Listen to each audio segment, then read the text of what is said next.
I'm your host, Willow, 23. You're joining me for Open Heart, Chapter 17, The Oath. Good morning, Dr. Valentine. Let us begin. Harper bangs a gavel to open the Ethics Committee hearing. As the panel of 7 senior physicians gets started, Declan Nash leans forward from the front row, taunting you under his breath. You're finished, Valentine, and once you're booted out of your residency, I'll make sure the State Board revokes your license.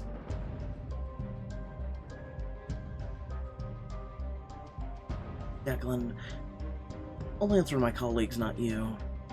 Fun fact, your colleagues are my colleagues too. I'd even call us friends.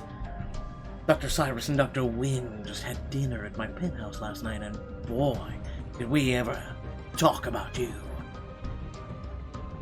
Your confidence wavers as Declan leans back. You look for your friends amidst the large crowd of hospital staff in the lecture hall seats. They give you thumbs up from their spots near the front. In the far back row, Ethan sits alone. He gives a near imperceptible nod.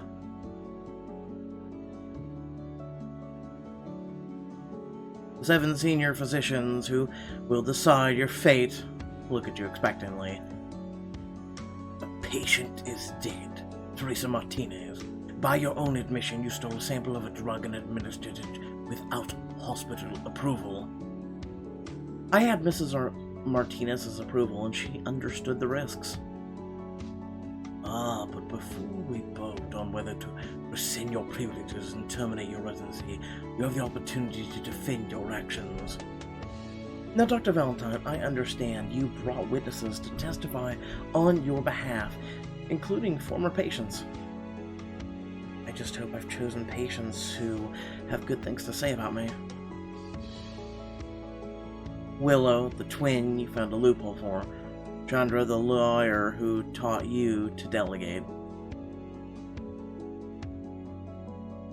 I go with Willow.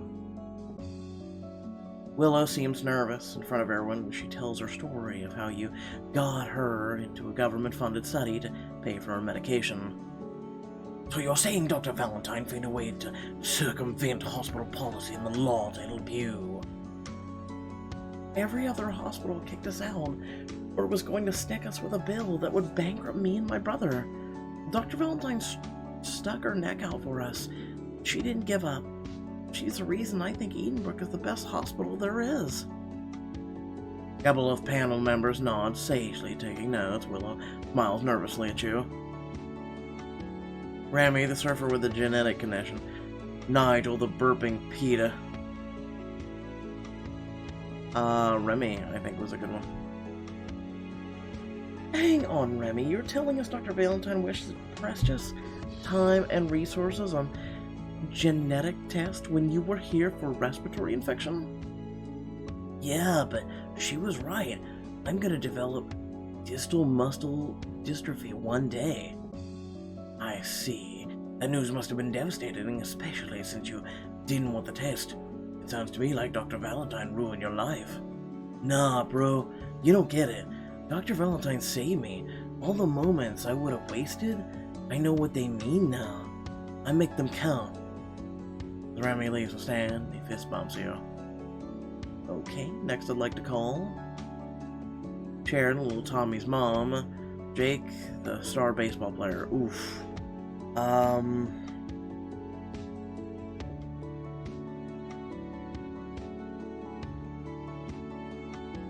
don't remember Jake. Go with Sharon. Sharon, the mother boy whose intestinal bacteria had turned on him, looks anxious as she steps up. Miss Lau, your son Tommy was treated by Dr. Valentine around the time the investigation began. Did you notice anything strange at the time? Well, Dr. Valentine did seem distracted. I see. That's right. I needed Aurora to fill me in on what I missed.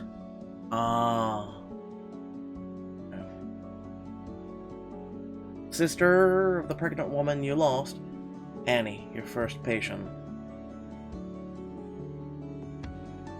The first patient. Dr. Valentine was awesome. I can't believe I was her very first patient. She even emailed me a few times after I was discharged to make sure I was settling into Boston okay. Well, that's all good, but Dr. Valentine's administered antibiotics you were allergic to nearly killed you. Dr. Varma had to rescue you. Hey, keep my name out of your mouth, but... Jackie, shh. Just make it worse. Well, yeah, but she didn't mean to.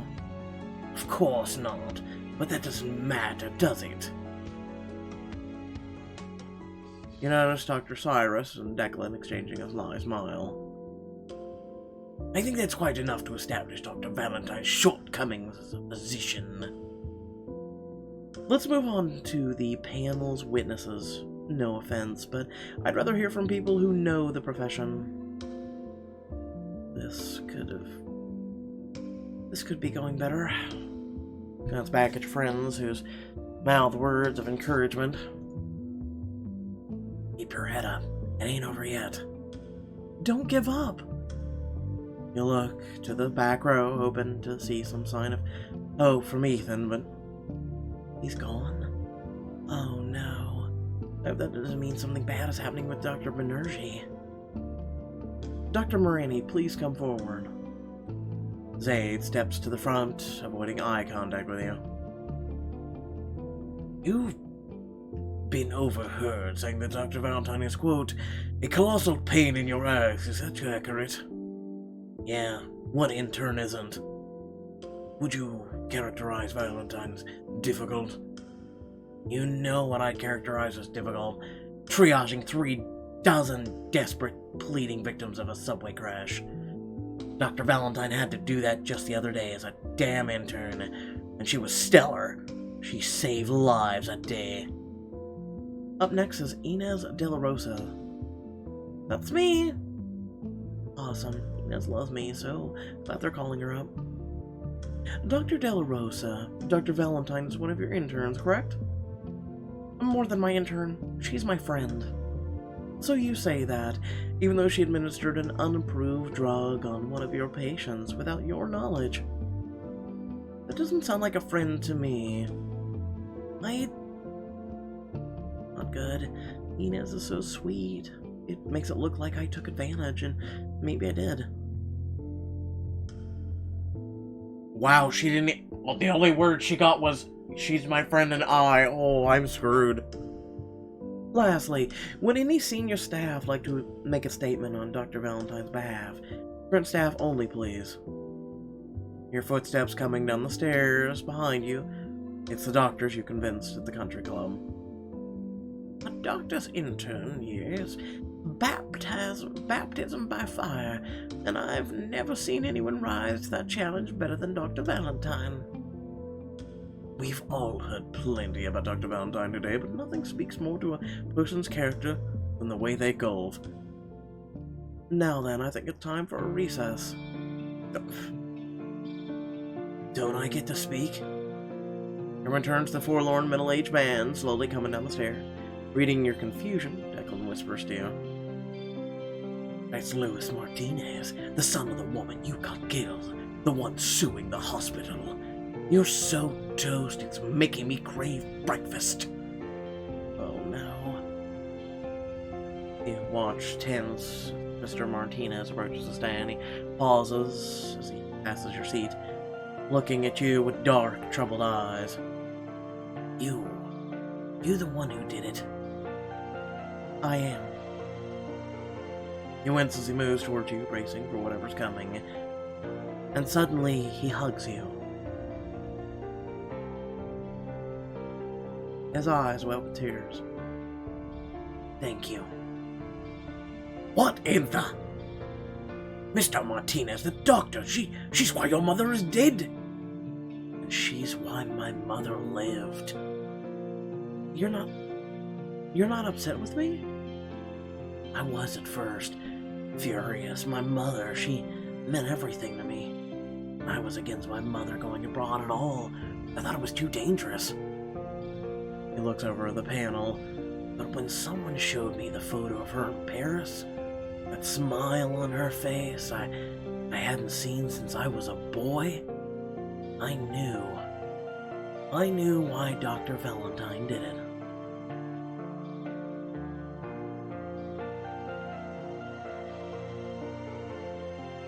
Your mom meant a lot to me, too. She meant a lot to everyone in this room. Over the last 9 years, she helped all of us find our way, somehow. She had that effect on people. You were the one to show her the way in the end. That's why I'm dropping my lawsuit. The room explodes in servant whispers as Mr. Martinez returns to a seat in the back of the room, sitting next to Ethan. Ethan's the one who changed his mind. He'd said he wasn't out of tricks. Yes, well, that's all wonderful, but it has no bearing on the matter at hand. Dr. Cyrus is right. As much as this is good news, Dr. Valentine still breached hospital ethics. With testimony concluded, we'll take a short recess. Then Dr. Valentine will make one last statement before the vote.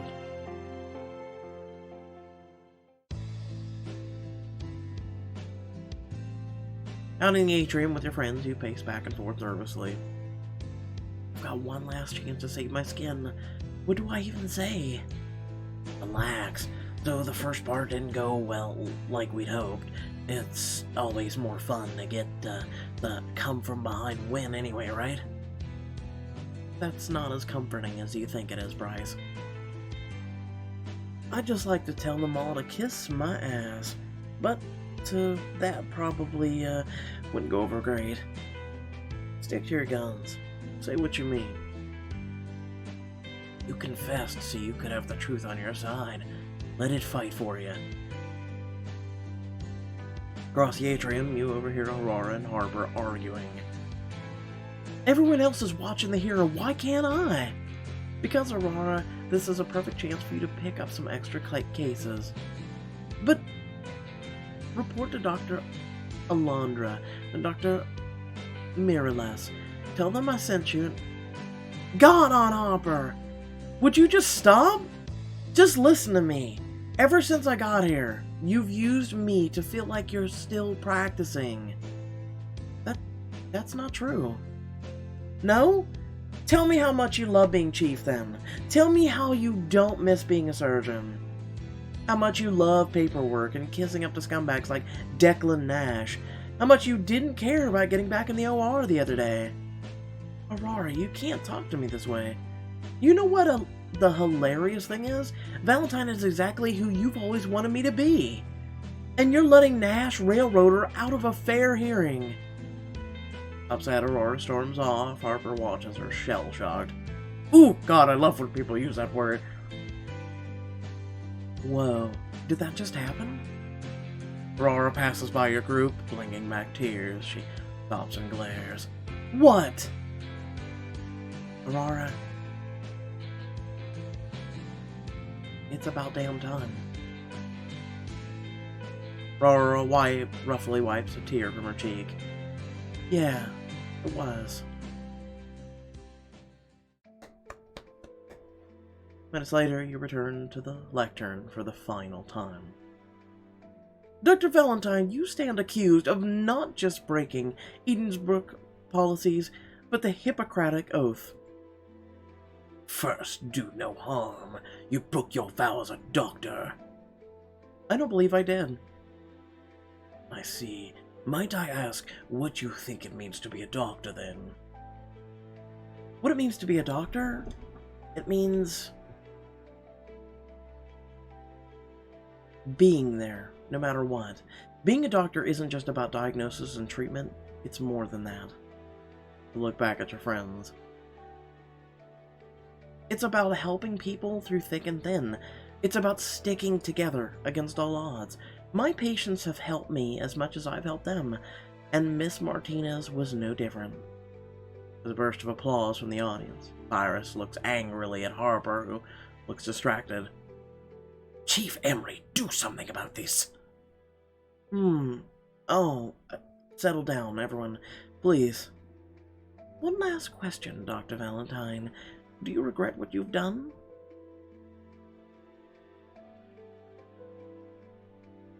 I regret distracting us from what matters. This hospital is full of sick people who need our help. But instead, we're in here debating the consequences of my actions. So if you're gonna pull my privileges, let's get it over with. Because all of you need to get back to work. You'll hear no arguing from me. I move for a vote. Second, the 7 panelists will now vote whether to revoke Dr. Valentine's privileges at Edenbrook. Uh-oh, here we go. Nay, Dr. Valentine should remain. Agreed. Nay. Aye, there must be consequences. Aye. Aye, Dr. Emery, what do you say? Oh no, that's 3 votes to kick me out, 1 more and my career's over. Harper hesitates before her vote. She gives you a long, level stare, then looks in the audience. You follow her gaze. Aurora. Harper, think about this.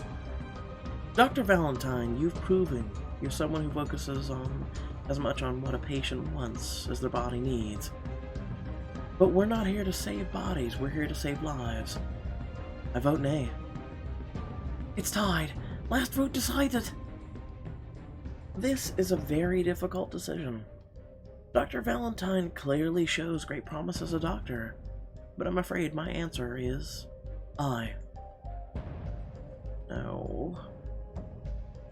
The ayes have it, Dr. Valentine. I'm sorry, but your privileges at Edenbrook are hereby officially... You weren't going to forget about me, were you?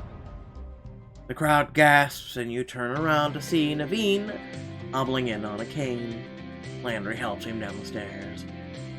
Dr. Banerjee? Sorry for the wait. Once he woke up, I got here as fast as I could. The audience has a buzz with murmuring. Naveen pauses near Ethan. They shake hands firmly.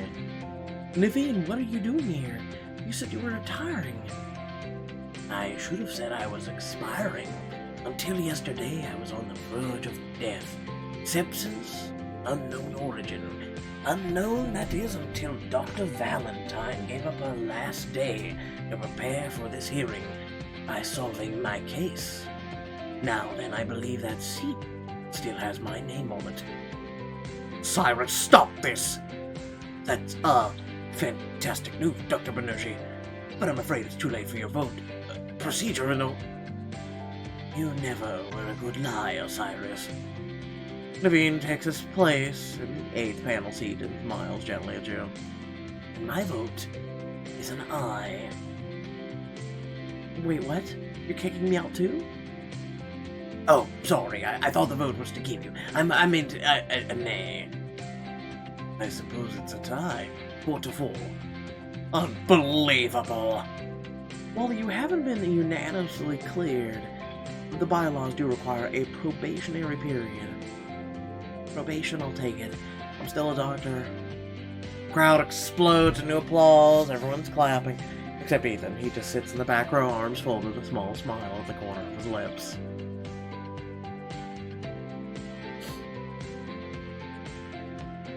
Nah, jump in the audience and hug your friends. Run up the stairs and grab your friends in a huge group hug. We did it! You did it! Speak for yourself, I'll take some credit. Excuse me, this is still a professional setting. I don't give a crap, shut up! Oh, sorry, Chief. So take it outside. This hearing is officially adjourned. This is unacceptable, Emery. Valentine will be punished, or this company will... Your company won't do a damn thing. Or I'll make my next keynote speech about how you buried research on a cure for Rhodes. You'd better get started on FDA approval for that cure, by the way. Harper marches out. Declan grits his teeth as Ethan joins you. This isn't over. I still have the deal you signed, Ramsey. You'll see a lot of me around here. We'll burn the bridge when we get to it, Nash. Go home. And if I don't, what are you gonna do, punch me again? I think you've been embarrassed enough for one day. And Ethan walk away without another word, leaving Declan simmering. Enough! I haven't been embarrassed enough! Yet! Not by a long shot! I could take way more embarrassment! You arrive at Donahue's to a deafening cheer. The bar is packed with your friends and colleagues. Speech! Speech, speech, speech. Okay. I wouldn't be here without each and every one of you. Genuinely from the bottom of my heart. Thank you. Aww. Gross. You, Jackie, and Sienna head to the bar as the revelry rages around you. This year was insane. How do we have 2 more years of this? And with both Banerjee and Ramsey coming back, there's still no spot on the diagnostics team. We're back to square one. But for what it's worth, Casey, you would have won. Probably. That must have been really painful for you to say.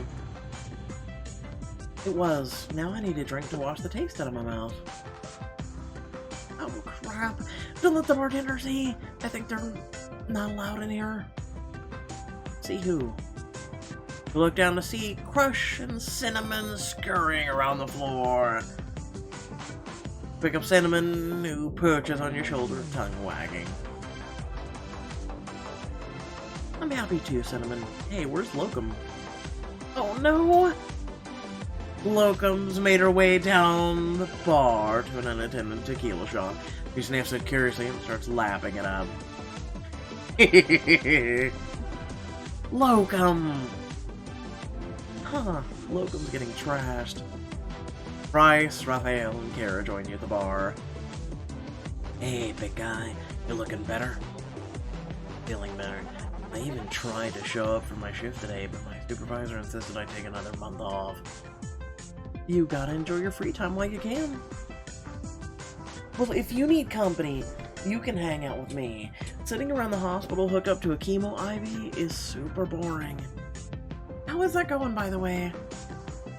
It absolutely sucks, but I'm not quitting just yet. Inez wraps you in a tight hug. Zaid waits nearby, rolling his eyes. I'm so glad you get to stay. I have to admit, it'd be very sad if you didn't make it to your second year as a senior resident. Aw, thanks, Zaid. And never had your own interns annoying the crap out of you. This way you'll finally have a chance to know my pain.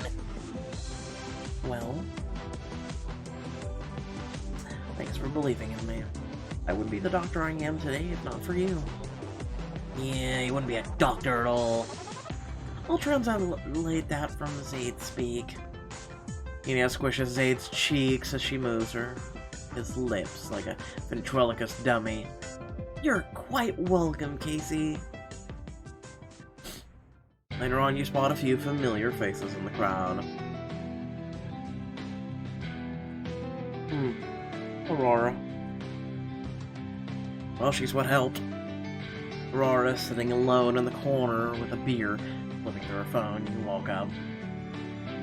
You came. You always did like stating the obvious. You don't have to check on me, by the way. I'm used to being alone. You see listings for one-bedroom apartments on her screen. Moving? I've been staying at my aunt's place all year, but we both think it's good to have some space. You know, we have a room opening up. Are you saying what I think you're saying? Yeah, I mean, I have to ask my roommates, but it's not like we can afford the place on our own. Think about it. Oh, sneeze. Sorry. I will. Landry. Walk up to Landry, arms folded defiantly. You look like someone, like you wanted to say something to me. Is it sorry? No, you wouldn't believe it anyway. I wanted to say you don't have to worry about seeing me again. I'm transferring to Mass Kenmore. You're transferring. Oh, hold on. I'm about to sneeze again.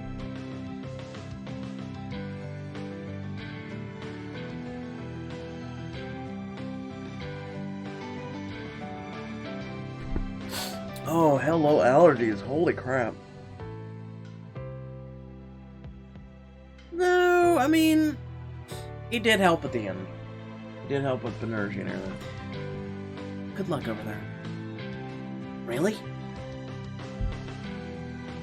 You're a great doctor, Landry, but being good matters a hell of a lot more than being great. He nods, thinking, then picks up his coat and puts out into the night. Wow, that was short and sweet. I'll do Sienna. Sienna carving up the dance floor. You look like you're having fun. Come on, Casey, dance with me. You seem a lot happier than you were when, you know. When I wanted to quit? Yeah, today was a good day, though. There are still gonna be bad days, but if one good ones count, I can get through them. I can do anything. I really didn't think I could live without Wayne. We've been together so long. Now look at you. Right? Now I have friends. People I care about, who support me no matter what. Who said, and who will always will, Sienna. Besides, it's nice to have a crush again. Sienna looks past you. You turn to see Danny glancing over awkwardly. Hey, I don't want to keep you. I'm not rushing in anything just yet. I think I need to get comfortable with myself again first. And finally, Elijah. Elijah playing billiards against a couple of senior residents. That's game. Pay up. Residents groan and hand Elijah a $5 bill, which he slots in the jukebox. He grins as you approach. I had to let them know who's boss before we're senior residents with them next year. Are you nervous? I'm kind of nervous about it. No way. Soon I'll get to join research projects. I told you. That's the whole reason I'm in this. To pay it forward. Besides, what do you have to worry about? You were the best intern. Oh, I know. You're afraid you're gonna get someone just like you. Well, I wasn't before, but now I am. Soon you're grabbing another round at the bar with Jackie and Sienna. Jackie cracks open a beer and takes a swig. Honestly, Casey, I don't even know what you're still doing here. If I had survived my existential threat to my livelihood, I'd be going home with the hottest person I could find. Well, there's plenty of time for that. You hang out with them, you find your eyes keep flickering back to the front door of the bar. Who are you looking for? Me? No one. I'm not looking for... Just then the door opens and in walks... Oh. Oh, what? Oh, what's O? There's no O. There's no O here. Anna grabs her hand and looks you in the eye. You know he's coming back, right? I heard Chief Emery offered him his old job back. Tomorrow your suspension is over. You'll be an intern in Edenbrook, and he'll be an attending. But tonight, you're an intern, and he's not an attending, and you're both people. Catch my drift? I think I do.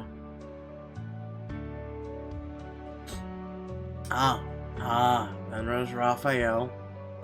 And then there's Go Home with Jackie. So, go home alone and get some much needed sleep. It's interesting how there's 3 guys, 1 girl. Go home and get some much needed sleep. Actually, you know what, here's a question. Why can't we have Elijah as a love interest? I'm just saying. Then last your drink and then go to a big dramatic yawn and stretch. Alright, I'm crashing. Good night, you two. You're going home? Yep, I just challenged the hospital board, beat a multinational pharma company, and saved the life of the greatest doctor in a generation. I've earned a nice long sleep. Fair enough. Not gonna take my advice, huh? I am gonna take your advice, Jackie. I'm gonna go home with the hottest person I could find. Me. Later that morning. Welcome back, Doctor. Ines slides your hospital ID across the desk. You take it, beaming. Thanks, Ines. I can't wait to... You're about to respond when you're cut short by a cry of an alarm behind you. You turn in time to see a man collapse out of a seat. You clip your ID badge to your pocket and wait blinking Inez. Don't worry, I've got this. Later, you jog across the atrium and join a crowd of doctors and nurses at the foot of the stairs. Thank you all for coming. I just have a few short announcements. You wave through the crowd, stopping beside Bryce and Jackie. Are you seriously late on your first day back? Sorry, I had to resuscitate a guy in the waiting room. You get to have all the fun. I'd like to thank you all for your support and service during my year as hospital chief. But after much deliberation, I've decided to step down and return to my previous post as head of neurosurgery. The crowd rumbles with shocked chatter and a smattering of applause. Aurora smiles bigger than you've ever seen her before. You know what this reminds me of? House. You guys know what I'm talking about, right? Are you kidding me? I get to do surgery with Harper Emery all the time. I am blessed. Thank you all. I'm eager to get back in my scrubs, and I couldn't do it without someone very qualified to hand the reins to. Please welcome our new Chief of Medicine, Naveen Banerjee. The crowd cheers and claps as Naveen joins Harper, his cane still in hand. You notice Ethan standing by the wall, looking stunned. As many of you know now my health has taken a recent turn. Required me to step away from the busy caseload of my diagnostics team. I'm leaving it in the very capable hands of Dr. Ramsey. Which that means there's still a spot on the diagnostics team. Everyone turned to applaud Ethan. Wait, what? What the hell is happening? As the crowd disperses, he marches to Naveen and Harper. You linger nearby. Administration, really, Naveen? Really? You hate administrators. No, my friend, you do. But now that I am one, I'm sure you and I can strike a balance. Huh, good luck with that one, Naveen. Ethan stands there shell-shocked as they turn to go, then Naveen looks back. Oh, and Ethan, this will leave an open spot on the team after all. I think I know who I want to take it. He gestures at you. I knew I saved you for a reason. Me? It's such an honor. It's not an honor, Dr. Valentine. It's an opportunity. One I think you're shining. Valentine, but she... You don't think she's proven herself worthy to train with the team? Of course she has, but we... Excellent. It's settled. Dr. Valentine will send second year as the junior fellow on the diagnostics team, with you as her direct supervisor. Congratulations, Casey. You've earned it. Naveen smiles and walks away, leaving you alone with Ethan. How do we deal with this? Make it work. What matters is the patients, right? Right. He hesitates, scratching the back of his head. Well then, get to work, rookie. Yes, Doctor. You walk through the once confusing halls with your head held high, unable to wipe the smile from your face. Finally, you reach your first patient's door. You remember the nerves you felt on your first day with amusement. If only I'd realized what I was capable of. Check the patient's chart, familiarizing yourself with the details before opening the door, poised and confident. Hi there, I'm Casey Valentine. I'll be your doctor today.